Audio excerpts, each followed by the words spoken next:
I secretly went to my wife's office to surprise her on our 10-year anniversary, only to greeted by this. Unthinkable. With the rain we have had, we have crazy hours trying to make up time that we missed. So I work 12 hours on the days it's nice, sometimes a little longer. If it's raining when I get up, I don't go in. Some days we get sent home when it starts, too dangerous. I usually hit the gym for an hour or two. Thursday we start at 6 a.m. Mid-morning starts to rain hard. We go home. I go to the gym as usual. I cut the workout short and head downtown to see my wife Megan to give her flowers and make plans for dinner that night if possible. We really haven't seen much of each other this week. I went to bed around 9 p.m. She wasn't home. Called me earlier. She's working late. Not unusual for the past month.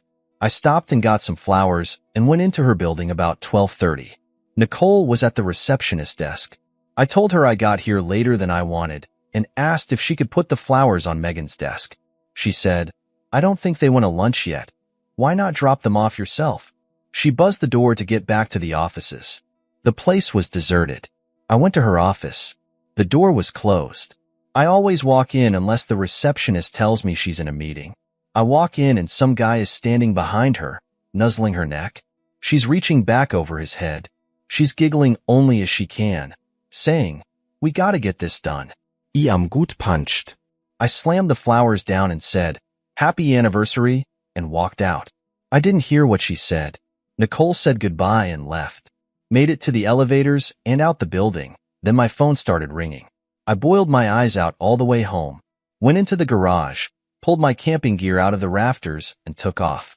I drove about 2 hours to a state park. I had no idea what to do. I just had to run. I hiked a trail we've been on in the past, about a 3-hour hike. I don't drink much, so I had no booze. I just sat there thinking. Looking back, I am glad I was in a rush. Normali, I bring a 45 cal.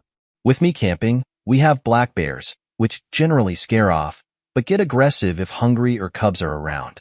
The way I was feeling, I might have eaten the barrel that night. My phone was blowing up for Megan, so I had turned it off. I left the park to get reception and turned it on to see my good friend called. I called him back. He said Megan called him to check on me, make sure I didn't do anything stupid.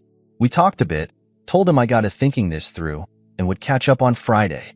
So while I am thinking about this, I go over our marriage from the beginning to see what I missed. We come from completely opposite backgrounds. My grandfather raised me with my mom. He taught me about life. He had a little saying about everything. He told me marriage would be the hardest job I ever had. He had to work on it every day. God, I miss him. We did not have much. Heard Mom and Grandpa having many discussions about bills. They worked hard, and my brother and I did not miss out on anything we knew of. Megan was born into money. Not overly rich, but very comfortable. Went to a great college, always had great clothes, a new car, etc., and she is beautiful. 11 out of 10 beautiful. I would joke with her if she coughed about the silver spoon getting stuck in her throat. We met and started dating. I was dumbfounded how such a woman would ever be with me. We dated quite a while before she told me about her parents and lifestyle. Our friends called us the model couple because they thought we were so good looking we had to be models. Families were not as kind. Afraid of the differences economically would come into play. Her dad and I started to get along, but her and my mom took some convincing. We graduate and get her first job. We plan on getting married. We work out between us that we would expose each other to our lives that we live. I took her white water rafting. She took me to the symphony.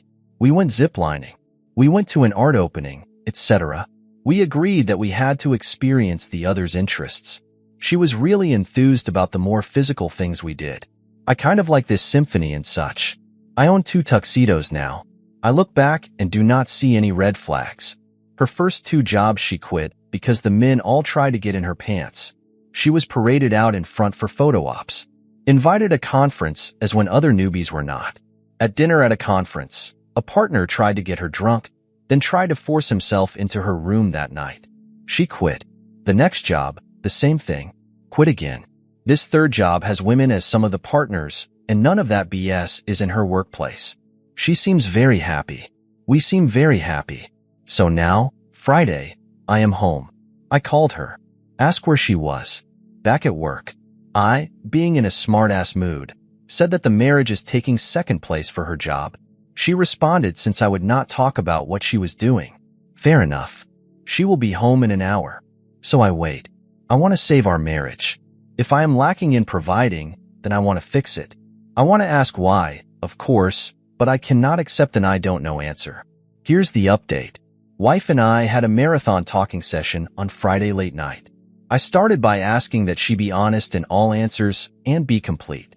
Do not tell me half-truths that have to be asked several different ways to get a complete answer. She agreed. I started with why. Answer. I don't know. Kind of what it was expected. We went around and around on this. Finally, I said, how many times did you have sex? Started to dodge, but when I let out a sigh and shook my head, she said 6 or 7 times. That started things rolling. I kept my cool. How long? Last 3 weeks. Back to why. Could not give an answer. You still love me? Yes. Saying it because we are done trying to save the marriage? No, with some conviction. Do you find me attractive? Yes. Why? Still can't answer. Am I not giving you something you were looking for? Here she hesitated, but quickly recovered. I knew I was onto something. Could not crack the nut though. Finally, about midnight, I was tired. I said, Megan, you are an intelligent woman. I cannot believe you cannot articulate the why I am asking about. She started crying, saying she is trying to answer my questions.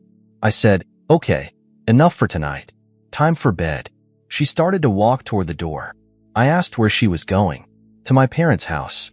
I told her that this is our house. I'm not asking you to leave. She's up crying at that point.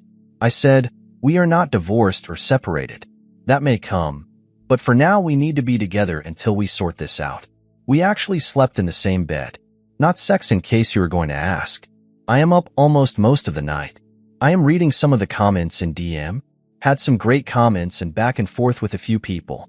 One told me that women generally marry up in social status. We were unusual, maybe second thoughts. One suggested that maybe I was right and that I was not fulfilling something for her. But one told me that there was a post a few days ago describing this scenario, but from the women's view, asking what she should do. We could not find it on the subs you looked at. /surviving infidelity /infidelity. So I pulled up Reddit and put in Megan's account and looked at her history. Bingo. She was the one who posted. So this morning, bright and early, we start again. I start out, why? Same answer. We go around getting annoyed. Then I say, did this guy challenge you intellectually? The look on her face was priceless. He read my post. For the masses, she described how she caught the feeling when they first kissed in a make-out session in a hotel. She left. Next morning, after I left for work, she hightailed it over to a hotel to put an end to it. Then had sex. It continued at least up to her posting. I am sure a couple of days later, I discovered them. She also was weighing whether to leave. Then says this is moving way too fast. She needs to separate from the guy. So I present this to her that she thinks I'm a dumb hick. No. She was attracted to him because this project they are on is his idea. She feels she is getting passed by and needs to up her game. The stimulation from this led to the attraction and the rest. Now, I don't know. I know she was sincere. Now the floodgates open. We have a great dialogue through the issue. Mid-afternoon, she wants a break. She leaves for her parents. So I'm writing this update and knock on the door. Okay, gotta say I'm really tired now. There stands Megan's mom. I tell her Megan is on the way to their house. She knows she wants to talk to me. She has never been to our house by herself. She has never that I remember talked to me privately. She says she is not here to sway me in any way. She would accept any decision I make. But she wants to tell me her story. She was married once before Megan's dad. I knew that. The man she married was the love of her life. Didn't have much. She met her husband and they caught some feelings. Before they cheated, she told the first husband they were done. Divorced. When she married a new guy, he had some money but was an up-and-coming executive. Couple years go by, not happy, made a mistake. All husband moved on and is married. She gets pregnant. As Megan goes into depression, was actually institutionalized. 2 years later, pregnant with brother. Repeat cycle. Couple years later, sister is born. Repeat. No more kids, she's fixed. Everyone thought it was postpartum depression. I guess it was, but it mirrored her ex also expanding his family. To this day, she knows where he lives, his kids' names, etc. She has never gotten over leaving a love of her life. She sees how I am with Megan. She sees she is my love. She saw it when she quit her first job, how I took care of her. She got up and left, saying nothing else. All right, next cheating story. My wife has been cheating since our first-year anniversary. Spoil alert. Me and my wife were married in August of 2019. Things weren't easy. We fought a decent amount, but never to the point where I thought we were in danger of losing each other. We both had our struggles along the way. I have been in active recovery for a porn addiction for over 6 years, while she was starting her therapy journey to address childhood incestuous abuse. I thought we were on the right track. When August 2020 came along, our relationship still had its rough spots, but it was the first year of marriage. It was supposed to be this hard, right? I believe that even though we weren't where we were at least in a better spot than where we started. A couple of weeks into August, my wife became more and more distant.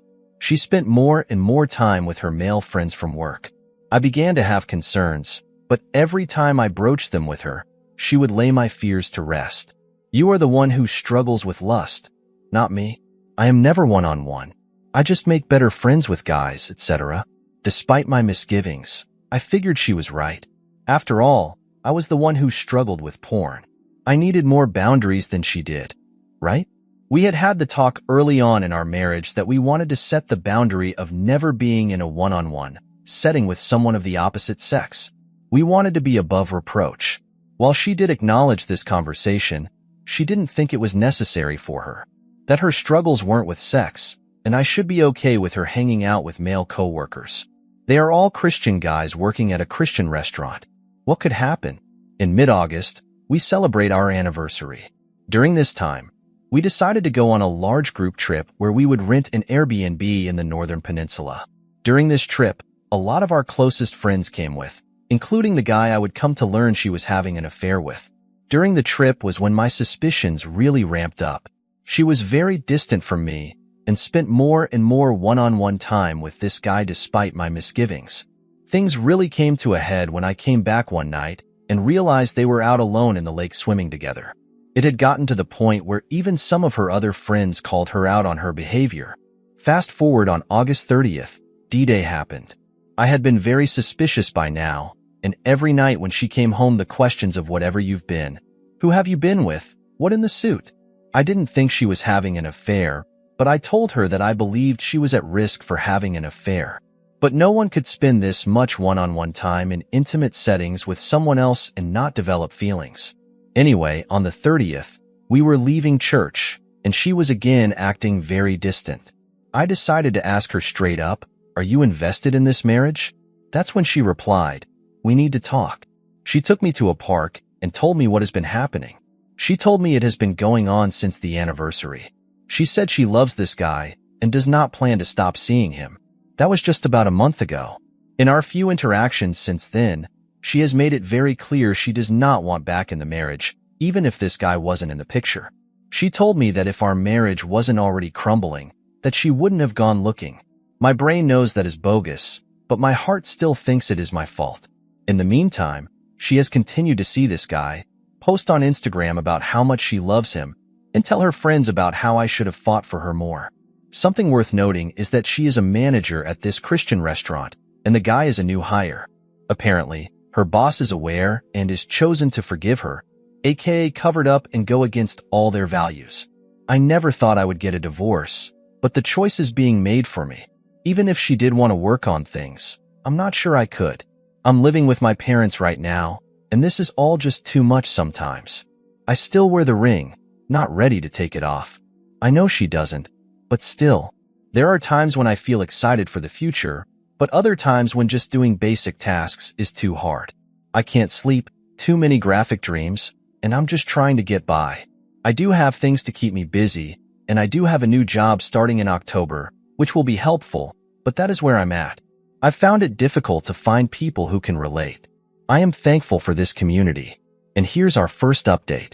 Going to see a lawyer on Tuesday says it should be a simple process from a logistical standpoint at least. I've gone back to seeing my therapist once a week.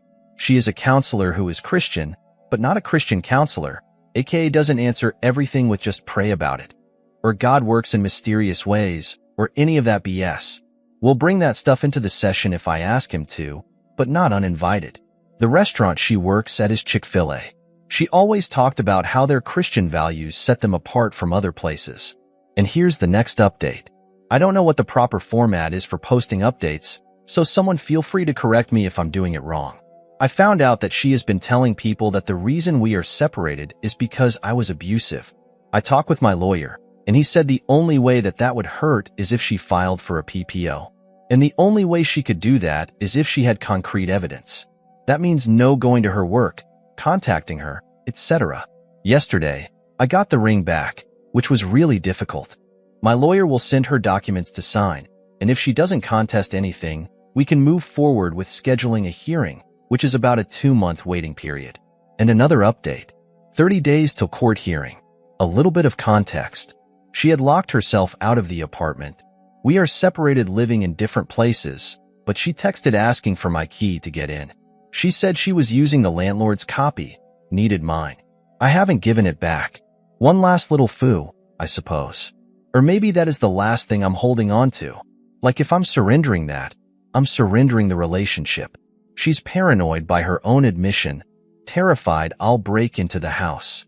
She told me she was buying a gun. I've never been violent with her, never laid a hand on her, and I've assured her numerous times that I wouldn't resort to violence.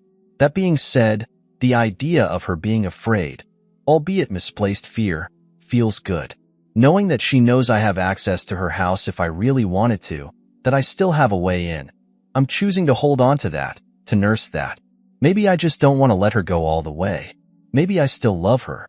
I know that's wrong, but I felt so powerless the entire relationship. So yeah, that's where I'm at. The more I think about it, look into it, the more effed up I realize it is. Today's journal was longer than normal. With the hearing coming up, even though I know she is a narcissist and this is the best move, it's still hard and hitting me. Here we are, friends. Didn't edit it or try to organize my thoughts, but this is where I am at today. 11/17/2020. These are the days when it is the worst. When I'm at work and there is literally nothing to do but research and file. The time I have to think.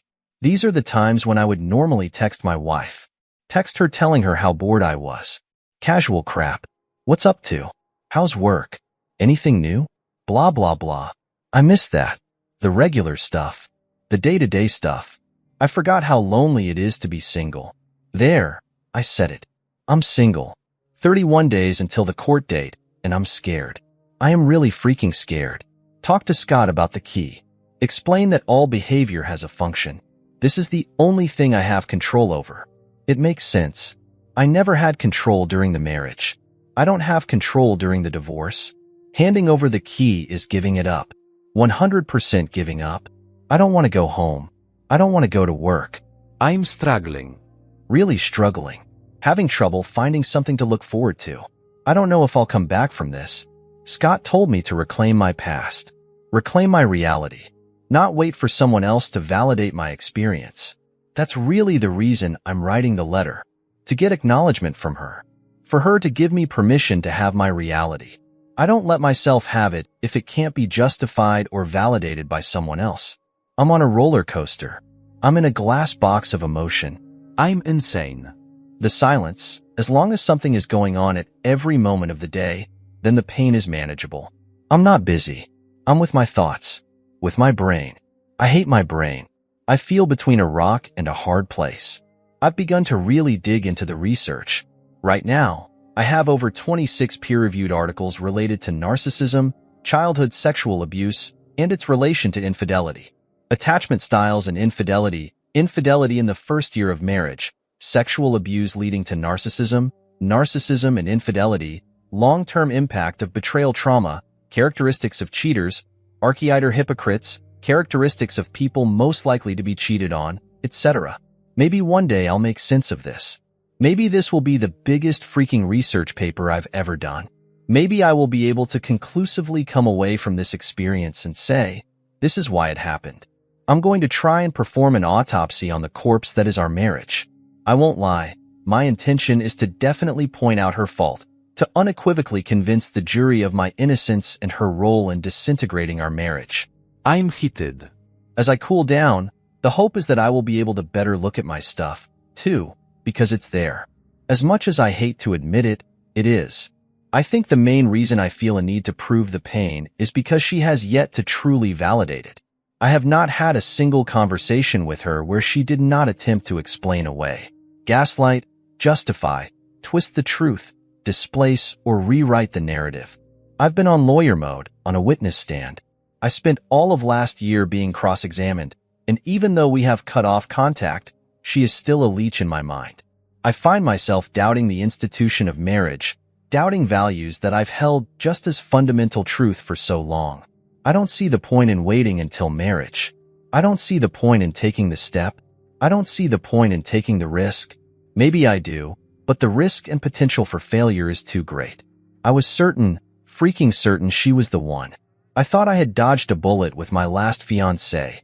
Maybe I just traded her on in for a rat poison. One is gross, the other one kills you. Who knows? The one could have been worse, probably would have been, but the point is my judgment is screwed.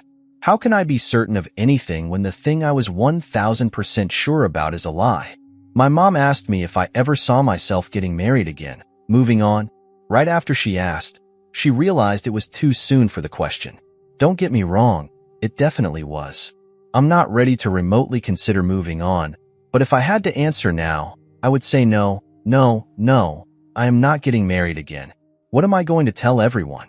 Hey guys, welcome back. This has been hell. This has been the worst. Being in a situation where there is even a risk of this happening again seems unfathomable. It's like having an explosion strapped to my chest. Even if there was only a 10% chance of it going off, there's still a chance. I wasted a freaking ball or wedding on her. It's supposed to be a one-and-done thing. No. Right now, I don't think I'm meant for marriage. I was certain. My certainty is shaky. My certainty is unreliable. My certainty is nothing more than I guess. I'm certain of nothing. I'll never be certain of another woman. Marriage doesn't require certainty. It requires faith and trust. Yeah, I freaking know. But I believed in us and trusted her so much that it surmounted to something equivalent of certainty in my mind. I trust too much.